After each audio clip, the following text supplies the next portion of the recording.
Have you been watching Ashes of Creation from the sidelines, wondering if now's the right time to jump in? With Phase 3 finally here, there has never been a better moment, and in this video, I'll show you why. This is your complete guide if you're brand new to Ashes of Creation. I'll explain what makes this MMO unique, what Phase 3 is adding, and why both new and returning players should dive in now instead of waiting. And hey, if this helps you get started, hit the like button as we have a lot more content to come. So what actually is Ashes of Creation? At its core, it's a next-generation MMORPG being built in Unreal Engine 5. But unlike most MMOs, it isn't built like a theme park where everything is pre-planned. Instead, it's a sandbox, which means that every player themselves shape the world.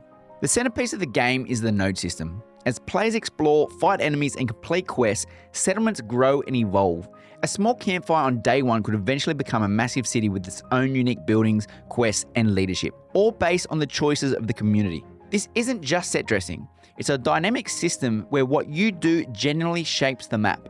Combine that with a mix of PvE and PvP systems, plus a player-driven economy, and you've got a very different MMO experience from what you're used to. So why is Phase 3 the right time to start? Simply put, this is when Ashes of Creation starts to feel like a full MMORPG.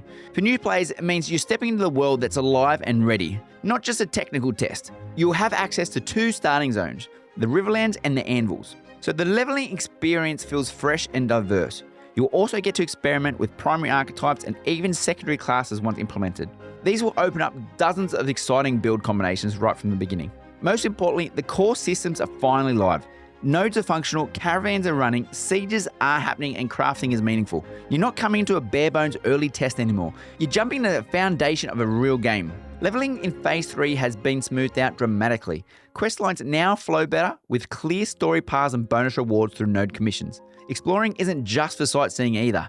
Hidden pocket dungeons are scattered across the world, perfect for 2 or 3 friends to clear in a short session. Seasonal events also pop up, giving you extra XP and loot while making the world feel alive. This means you don't feel stuck grinding mobs endlessly.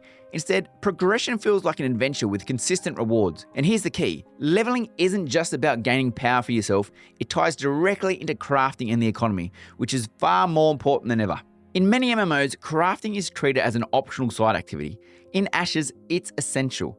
Even as a brand new player, gathering resources like herbs, ores, or wood has value because everything feeds into the larger economy. The resources you collect in the snowy anvils won't be found in the Riverlands, which means regional trading is real and profitable. Processing those resources into refined materials, crafting useful gear, or running caravans to move goods between cities all play into the game's survival. Even low-level players can make money and contribute to their guild just by crafting and trading. And because Phase 3 ties vendors, quests, and economy together, your work as a crafter or gatherer has real meaning from the very start.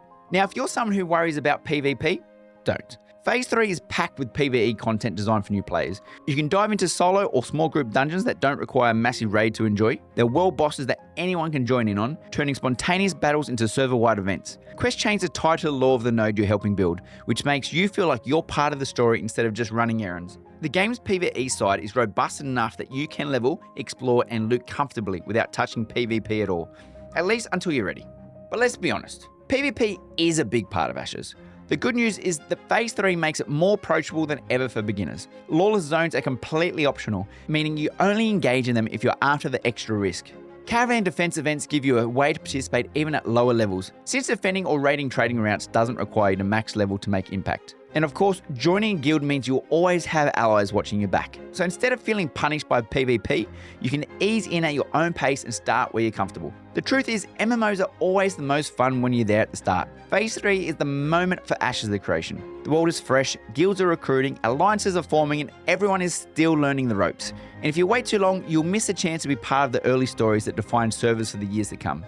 Being there now means your name could go down in history for your server. And in the game like this, history really matters. So if you've been waiting for the right moment to try Ashes of Creation, Phase 3 is it. You'll never get a better chance to grow with the world from the very beginning. Hit subscribe for more beginner guides, build breakdowns, and dungeon walkthroughs. I'll make sure you'll never feel lost in Vera. And if you're ready to keep learning, come find me on Twitch, where we're playing Ashes of Creation daily. So play smart, stay curious, and I'll see you on the next video.